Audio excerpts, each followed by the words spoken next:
Monsieur Chemi, bonjour. Bonjour. Donc on est à la 13e édition du SIAM. Quelles sont les nouveautés de cette édition?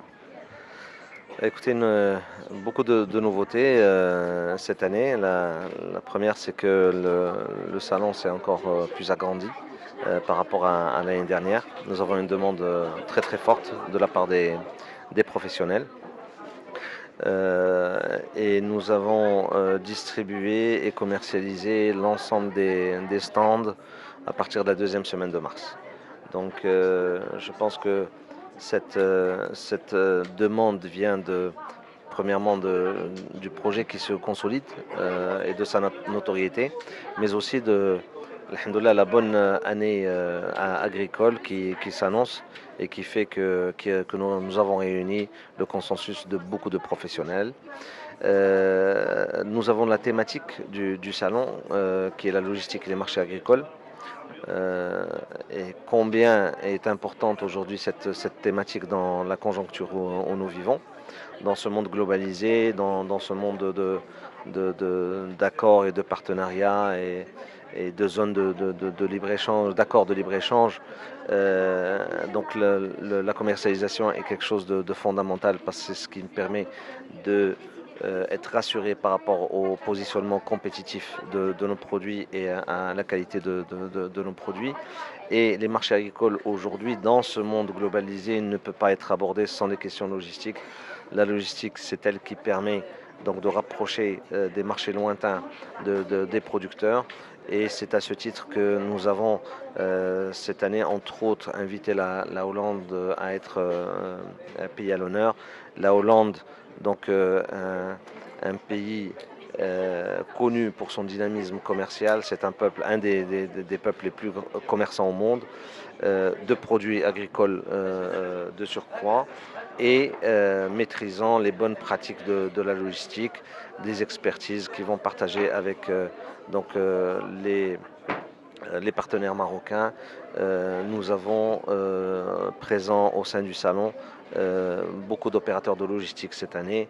Je ne citerai à titre d'exemple que le Tangemed, qui est un port qui va permettre aux Marocains donc d'arriver vers des destinations qui, dans l'histoire du Maroc, nous n'avons jamais pu atteindre. C'est le cas du Moyen-Orient, c'est le cas de l'Amérique du Nord.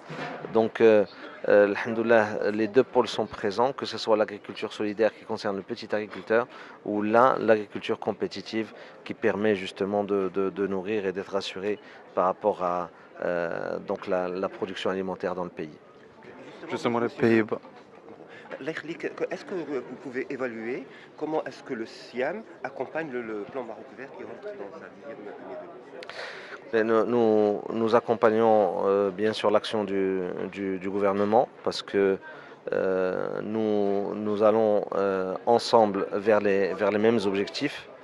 Il y a, comme j'ai dit, les deux pôles du plan Maroc vert. Donc il y a les cas d'agrégation où nous avons une vitrine relative à la modernité de notre agriculture, aux performances de notre agriculture.